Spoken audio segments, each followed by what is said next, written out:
your business podcasts. Today, we'll be talking about a topic that should be familiar with a lot of us. Research that I pulled online shows that people with ADHD are 500% more likely to become entrepreneurs. And it's estimated that 4 to 5% of adults have ADHD, and 29% of these are entrepreneurs. I'm saying this because I've not gone for a diagnosis, but I have every sign, every sign of this. I remember back in the day when I was younger, I've gone for one job interview, just one in my life. That was in 2012. And I passed through, I scaled through everything. I got to the end. And I remember an answer I gave that I know made me not get that job. They asked me, what is your biggest weakness? I was really young then, and I really have a short attention span. I don't really like lying, so I say the truth. And I told them, I don't finish things. I don't finish things. And I've spent the past 11 years fighting against that. And these days, I finish things. And so today, we are talking to an entrepreneur who's been struggling with this issue. And as usual, like we do, he has built a solution. Jeremy Nagel bootstrapped and sold Smooth Messenger, an app. And while working on this app, he realized that he got a diagnosis for ADHD and decided to build a solution. So right now, he's working on FocusBear, which is a productivity app for neurodiverse workers. So today, Jeremy Nagel will talk about neurodiversity with us. He'll talk about focusing and also using tech to not to work with how unique your brain works. So welcome to the show, Jeremy. Great to come on the show, Peter. And I also struggle with finishing things. I think one of the strategies that I've learned is that I can't really do projects on my own. That if I start something on my own, I'll have this burst of enthusiasm at the beginning and I'll make a lot of progress. I'll get it to the 80% mark. And then that final 20%, I just can't do it. You just lose interest. Yeah, or I've got something else that I'm moving forward 80% on. But that's why part of the attraction of being an entrepreneur is you can work with other people. And that's what I've really found important, to be able to fill in my weaknesses by working with other people who have different strengths. Yeah, and I believe one thing I've noticed, I think tech worsens this thing, because everything, all the apps, in short, everything just wants you to consume everything in short bites. You have this really short attention span. It trains your attention span to be shorter, I think. Yeah, definitely. There's a bit of research suggesting that part of the rise in ADHD diagnosis may be related to screen time actually engendering ADHD style symptoms in people, that we're in an era where distractions are worse than they ever have been before. And I think we need to fight back a little bit and take control of our attention again. Really true. All right. So tell us a bit about you and what you do and your background also. Yeah, sure. So I've got a background as a software developer. I started working as a dev when I was about 15. And the way that I learned to code was I really liked playing this computer game, RuneScape. And it involved having to click on rocks and attack chickens, very time consuming. And I got into automating my character. And that was my very first business. I made a software app which would go and attack chickens for you. And I sold it, not quite for money, but for gold pieces in the game. And the great thing about that was I was so motivated to build it that I taught myself to code Java, which really set me up for a career as a software developer, even though I didn't actually formally study in that area. Wow, that's really interesting. That's really interesting. So how did your at what point, okay, you talked about Smooth Messenger. Tell us a bit about what that app does. Yeah, sure. So the context around Smooth Messenger is it's an integration for Zoho CRM, which is one of the leading customer relationship management systems, similar to Salesforce or HubSpot. And the integration I built allows businesses to send SMS from their CRM. They might have it that an automated SMS goes out the day before someone has an appointment, because often no-shows can be a problem, that people are so distracted that they forget to go to their appointment with their, for example, with their dentist. That tends to be a use case people are familiar with, that when you book a dentist appointment, you often get an SMS reminding you the day before and potentially 2 hours before. And essentially the tool I built gives that same functionality to other businesses as well, because pretty much every business will deal with customers, and it's much better if they show up on time. I had a history of working as a Zoho consultant. That was my second business, working with small businesses, helping them to customize their CRMs. And I found that many of them were asking for that type of feature where they wanted to be able to send SMS, and there weren't really any good ways to do it. And I had basically built it custom for 5 different customers, reusing the code, and then realized, hang on, if these 5 people wanted it, then maybe there's a broader market here. And I was able to turn it into a plugin on Zoho Marketplace, which meant that instead of me having to write the code and put it into their CRM, they just installed it and then paid me every month for the courtesy of using it. And that ended up being a business that grew to 500 customers until it caught the attention of Message Media, which is a worldwide SMS provider.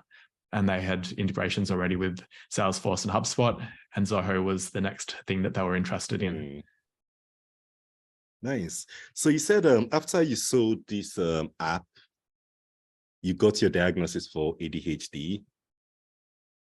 And how did this diagnosis change your outlook? How did it make you realize, understand things you had been doing before? It was something that really gave me a great deal of peace of mind, because I had reprimanded myself for most of my adult and teenage life for my difficulties with constantly losing things, being late for appointments, and being bad at finishing projects.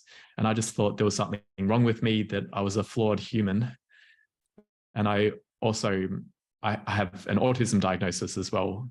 I had had a pre-diagnosis when I was 25, but I only got it confirmed last year because it's quite expensive to get diagnosed as an adult.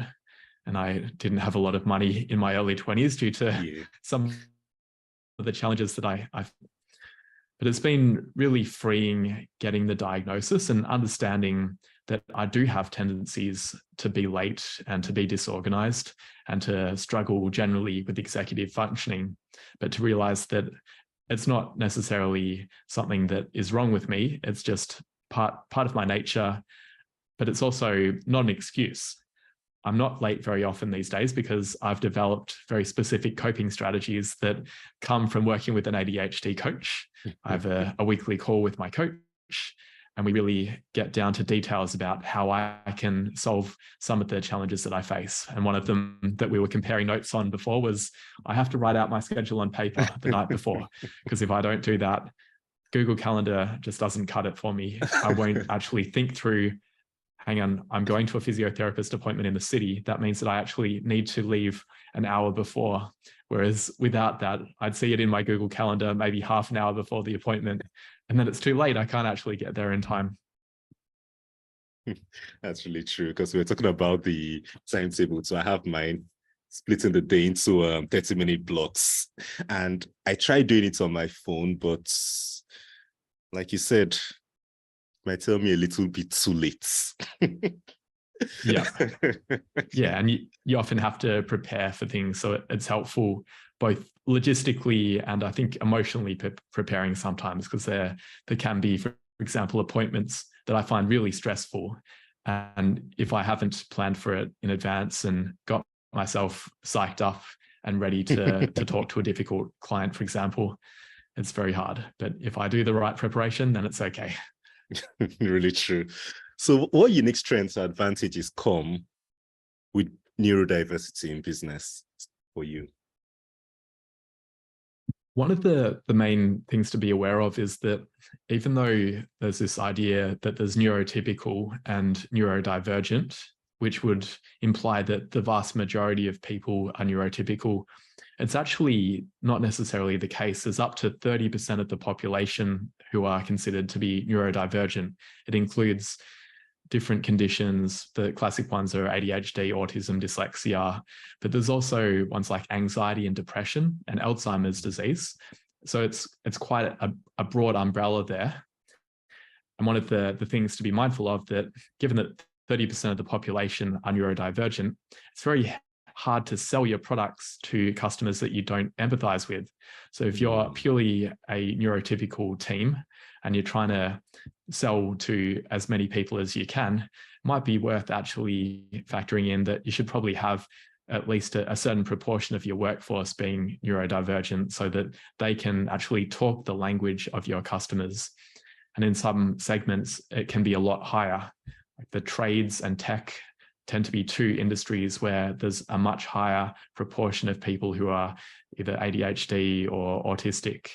And if we bear that in mind when we're doing our marketing and our hiring, then we're going to be able to both solve problems in an innovative manner and also use language in our marketing that's going to resonate with our target market. That's why I think it's really important. And that's, I guess, a general argument for diversity, that we need to have women and non-binary people in our teams. We need to have people from all different backgrounds and ethnicities and cultures so that we're able to really understand the needs of our customer. Nice. So we're used to the, like you talked about Google Calendar, how it doesn't really help. You need to go back to using paper. And I too have tried a couple of productivity tools, the normal ones, and just probably I pick up my phone, I say, I want to check this, and I end up going somewhere else and staying there for an hour or two. So how can these basic productivity tools we use be tailored to support neurodiverse thinking and work habits? I don't actually necessarily have a problem with a lot of the existing productivity tools. I do use Google Calendar. The challenge that I have is remembering to look at it at the right time, but it's very helpful for long-term planning. For example, I needed to make sure that I didn't have a clash at the time that we were doing this recording. Yeah. And if I was doing that on paper weeks out, it just becomes unmanageable. But for me, it's really about combining some of the basic productivity tools with additional time, because I think neurotypical people are able to sometimes intuitively be able to surf their calendar and to prioritize on the fly. I can't do that. I have to actually dedicate a significant amount of time in my evening and my morning towards actually reviewing my calendar and reviewing my to-do list to make sure it's prioritized. So I use, in terms of basic tools, I use Google Calendar. On my Mac, there's a calendar app called Calendar. I use that. And I use Trello. I use Jira for project management. A lot of the basic tools that people would be familiar with, Calendly for being able to book my time. But I think the way that it's different is around how I use it, that the tool may be the same, but I need to use them consistently, because there can be, especially with ADHD, there can be a desire to constantly seek novelty. And I might be switching from app to app, hoping that eventually I'm going to find the right productivity app that is finally going to solve my problem. I haven't really found that to be the case. I think the key thing is just using it consistently.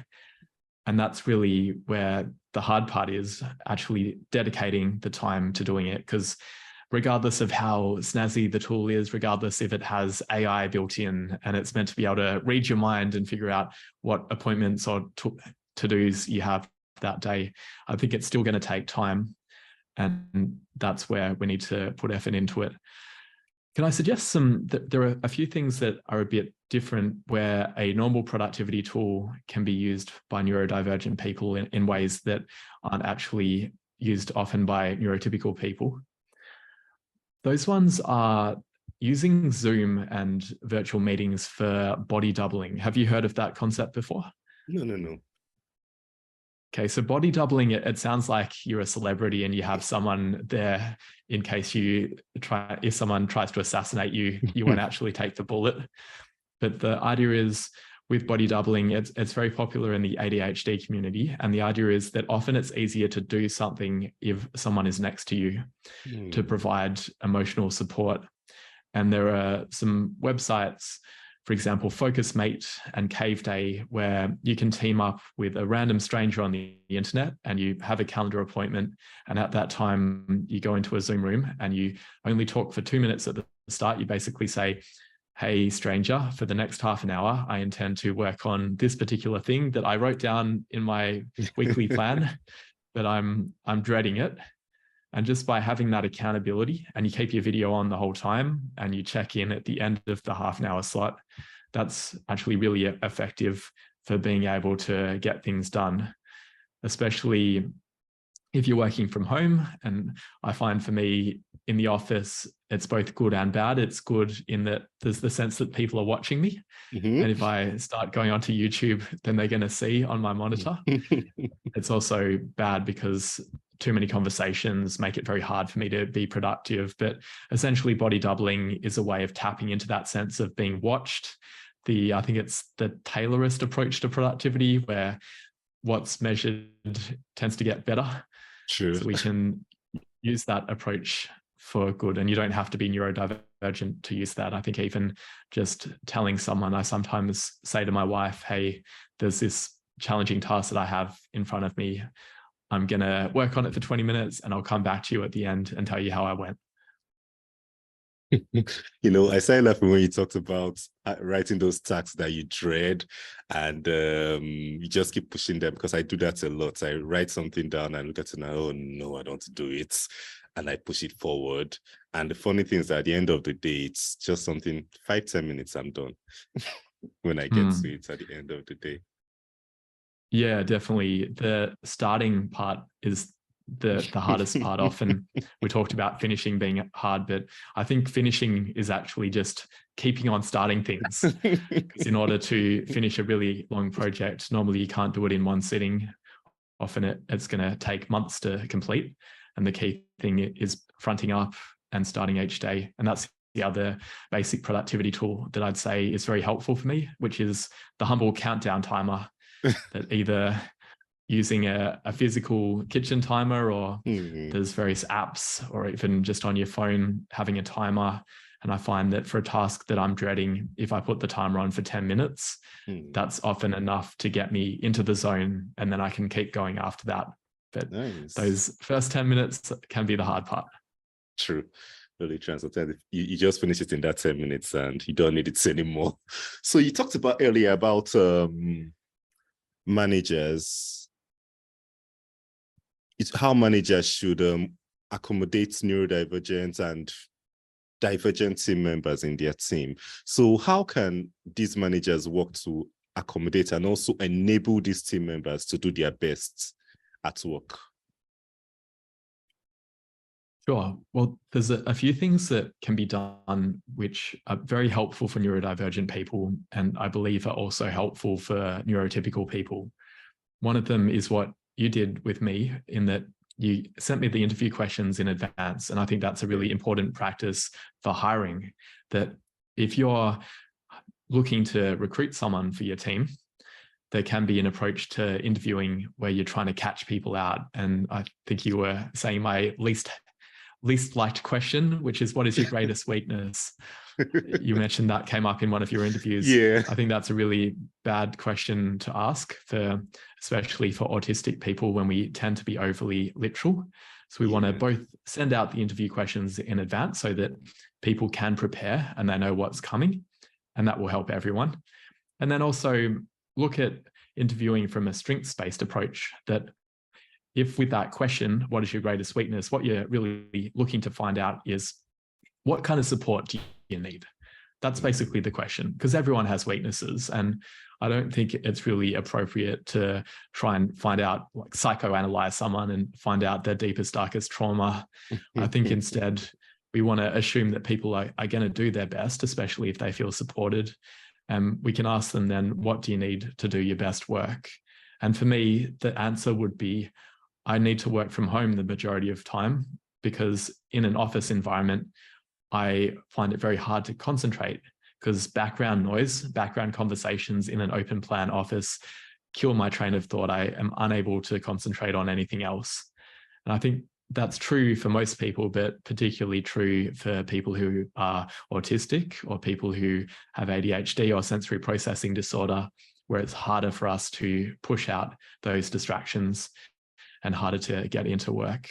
So that would be one thing, that either allow people to work from home or make sure that if they do need to be in the office, that they have a quiet space to retreat to in case it is too noisy. Because there can be times where it's really helpful to work in an open plan environment, that if I'm brainstorming with my team, that makes perfect sense. I want to listen to what they're saying. But if the team next to me is brainstorming and I'm trying to write some code, that's not so good. You know, what you just mentioned is the same reason I dread working from the office, because I was just telling someone that when I'm working at the office, I get interrupted a lot by questions. I get interrupted a lot by discussions and all that. And at the end of the day, I don't do much. But when I'm working from home, I can just shut myself in, just me, and the distractions are a lot less and a lot more controllable too. Yep, I agree. I also feel that. And at times that can actually be helpful in terms of team productivity, that my own productivity may be impaired, but I'm basically a manager now, and my productivity is sometimes less important than making sure that my team know what they're doing. So if I'm available to answer questions, that's helpful, but I don't want to be doing that the whole day, because there are tasks that require deep concentration. Yeah. All right. So now over to FocusBear. What inspired you to create an app specifically for this community, considering that we already have a lot of productivity tools out there? Sure. The inspiration was partly that I was dissatisfied with the tools that were out there, and partly also that I just wanted to build something to help me. At the time, I wasn't really thinking about helping the community. I didn't realize that I had ADHD at the time. I just knew that I often got very distracted. For me, at the time that I was building the FocusBear app, I was in the tail end of selling Smooth Messenger, which meant that I had a day job. I was running Smooth Messenger and I was dealing with lawyers and accountants. So I was working 70 hours a week. I wasn't really sleeping much. I was waking up early in the morning, stressed about what was going to happen in North America, because a lot of my customers were there. And then I'd be working throughout the day with Australian customers. And then in the evening, people in the UK and Europe. And I just found that it was almost creating a vicious cycle of anti-productivity for me, that I was working so much and I was sleeping so little that I wasn't de-stressing, and I was just pinging from wall to wall and not really making any progress on my deep tasks. And I knew that what I really needed was to just focus on one thing for, say, 20 minutes, and that I'd be able to then make progress on reviewing the due diligence documents, for example. But I found it very hard to do that. And I tried apps like Cold Turkey and Freedom, which are distraction blocking apps. And they are helpful, but they have a few flaws from my perspective. One is that many of them are only on your computer or only on your phone, whereas distractions come from multiple sources. For me, I have an iPad, a phone, and a computer. And if any of those flash up a notification, then like you were saying before, I can be lost for an hour going down that rabbit hole. So I wanted something that would be integrated, that when I hit focus, that all of my devices respect that and don't get in the way. And the other challenge that I face with existing apps was that they don't really work for someone who has many different interests. So for me, with my day job and my business and the accounting style work that I was having to do, they each require different set of focus. That during my day job, it is very productive for me to be in my code editor. But while I'm doing accounting work, my code editor is actually a distraction. And I wanted to be able to clearly segment out and compartmentalize the different types of work, so that if I wanted to focus on reviewing due diligence documents, that's all I did. I didn't have this great idea for a new feature in the app and start coding it. Instead, I could put it in my to-do list, but I wasn't going to go and act on it. And the final thing there was that I had a realization that my productivity requires a holistic perspective, that it's not just about planning out my calendar and prioritizing my tasks. It's also about managing my energy, my physical and emotional energy. That if I am super stressed out and I haven't meditated and I haven't exercised, that's a recipe for an unproductive day. But if I start the day with meditation and I go for a run and I do some deep breathing and I do some journaling, that really sets me up well for the stresses that might come at me. And it means that when things inevitably go wrong throughout the day, instead of being thrown off course, I'm able to keep my center and I'm able to stick to what my intentions were. So the app both helps by blocking distractions, but it also limits my own distractibility by helping me to stick to habits like meditation and exercise. It basically doesn't let me check my emails until I've meditated in the morning. And that's very important. I think I really need that, because I wake up and the first thing I grab my phone and start going through through emails. It's just crazy. Yeah, that was me too. But it's a hard habit to break, because sometimes you get a really nice email in there. It's a bit like a slot machine. You get that intermittent reward. Sometimes there's something terrible in there. Sometimes there's something nice. And you keep hoping that when you check your phone in the morning that you're going to get a special email saying the UN has decided to give you $1 million to provide your bank details. Yeah. So, so is it possible you demo the app for us? Yeah, sure. So if you enable screen sharing, or otherwise. So let me just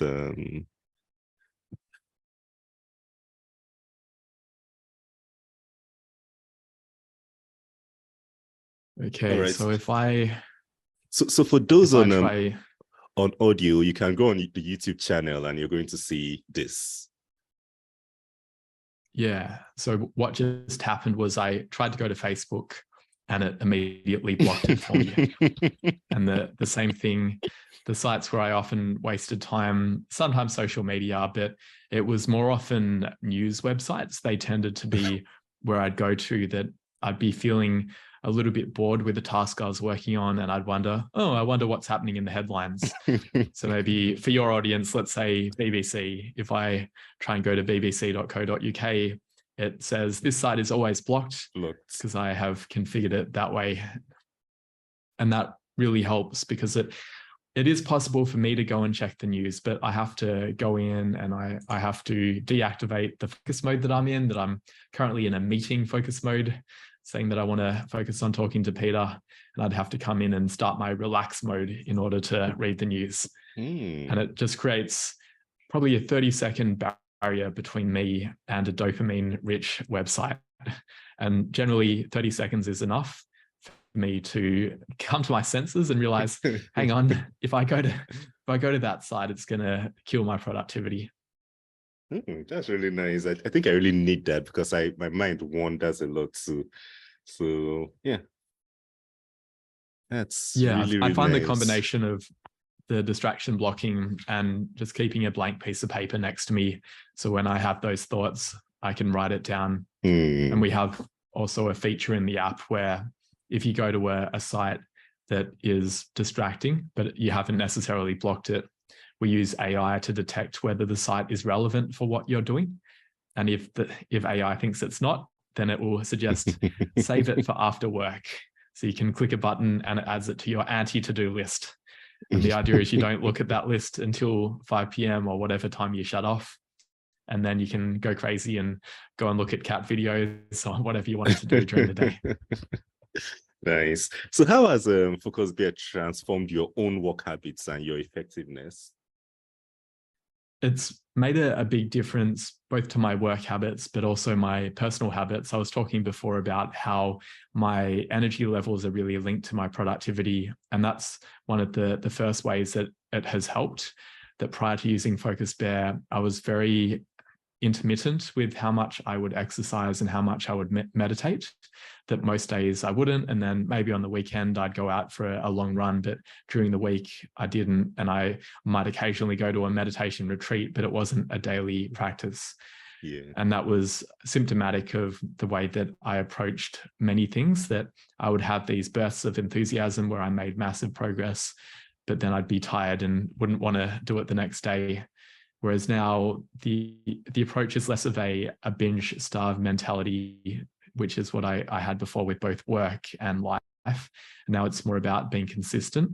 So I've been, over the last year, I've probably only missed about 5 days of meditation and 5 days of exercise. That every day I wake up and rather than checking my emails, I check my FocusBear and it'll say, good morning.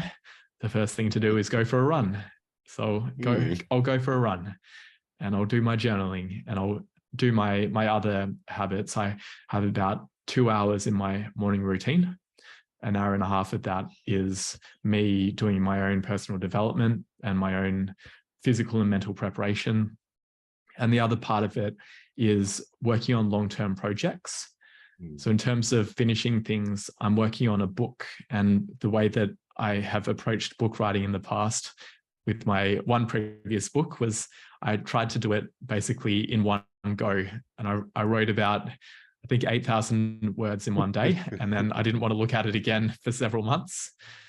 Whereas this time around, the way I'm approaching it is as part of my morning routine, I have 10 minutes of book writing. It's not a lot of time. I write about 150 words in that time. But over the course of several months, that actually adds up. I'm now up to 27,000 words, and it feels very easy. And that's really the overall approach of FocusBear, that it's about trying to set up these tiny habits. I started with 5 minutes of book writing, and I have gradually been increasing it. And the goal is really about keeping it up for the long term, that if I can keep up content writing, I do it for my blog as well. I have 10 minutes of blog post writing. And by doing that consistently day by day, I make major progress. Whereas in the past, I would make occasional progress, and it felt very luck of the draw. Whereas now it feels almost inevitable. When you talked about that burst of enthusiasm, it was very familiar with me because a lot of times I pick up new habits. I remember about 2 or 3 years ago, I picked up acrylic painting. So if you look around my place, I have like 20-something paintings I did myself. I bought so many things and everything. And after a while, I just stopped. Like it's been a year, I actually even picked up my paintbrush or anything. Like in my drawer here, you have my, I still have my paints. I've not touched them in over a year. And about the book too, I started the book. I actually was very excited. I've finished everything about the book like 4 or 5 months ago. But now getting back to it, just tidy up and publish.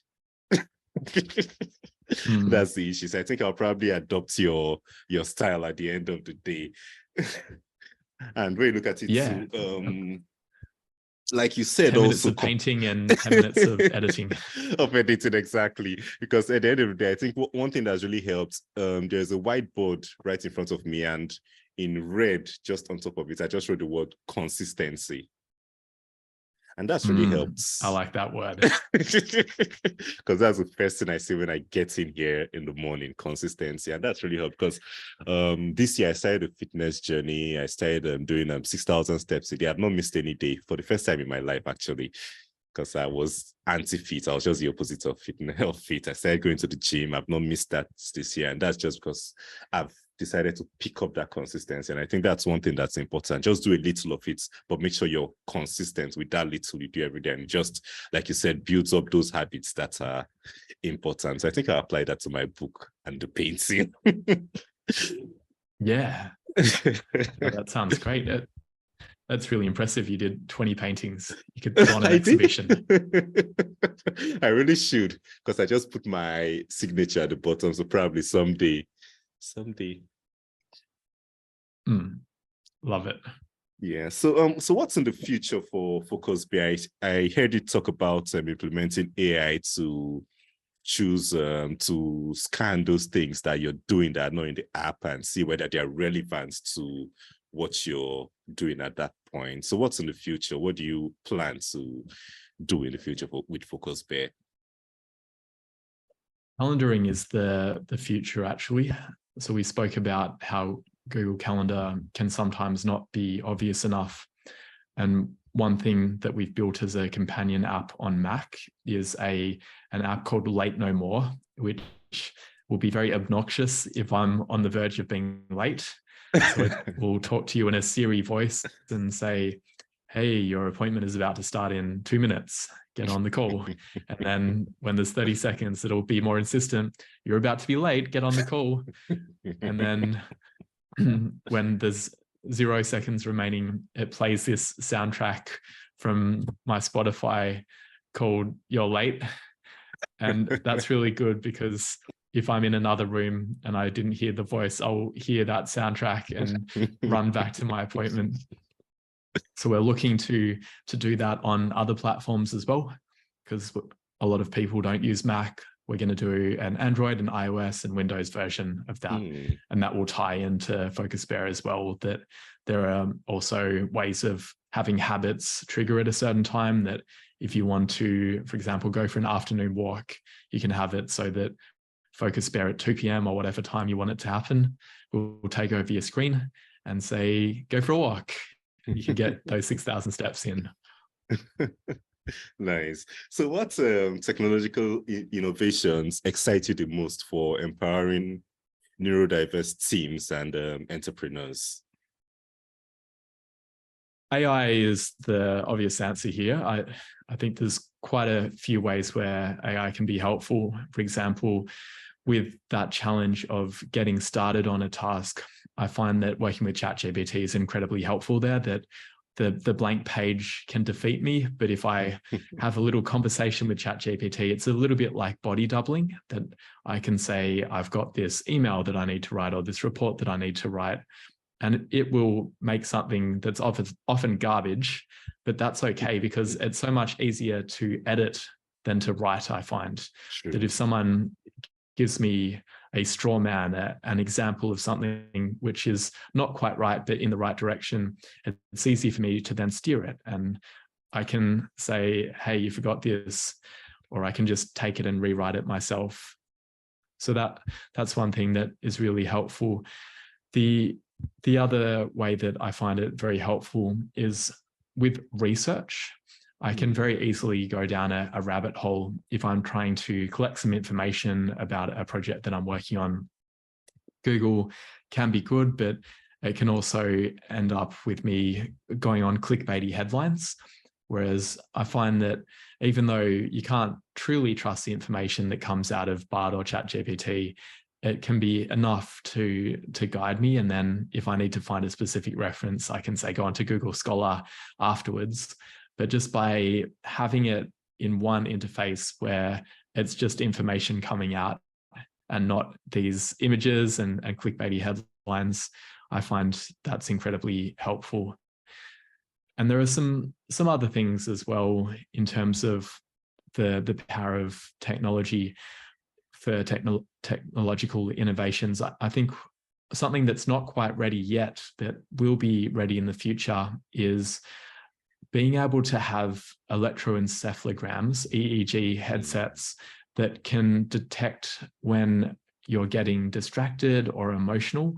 I had one called the Muse, which is a meditation headset. And the idea is that while you're meditating, it knows when you're going off track and when you're starting to think about what you're going to have for lunch instead of breathing deeply. And that has a lot of power when it does reach its point of maturity, I think, for being able to help me to tune into my emotions, because that's something that I struggle with as an autistic person, that I don't necessarily notice the anxiety building up. And then all of a sudden I'm very close to having a meltdown. Whereas with the being able to have a headset like that, hopefully it'll be ready soon, but I'd love one that either detects my brainwaves or my breathing and can tell me, hey, you're getting stressed. I think you need to take a break now. That would be really helpful for me. And I think it's not that far off. Really interesting. Really interesting. So I feel a lot of research on those, and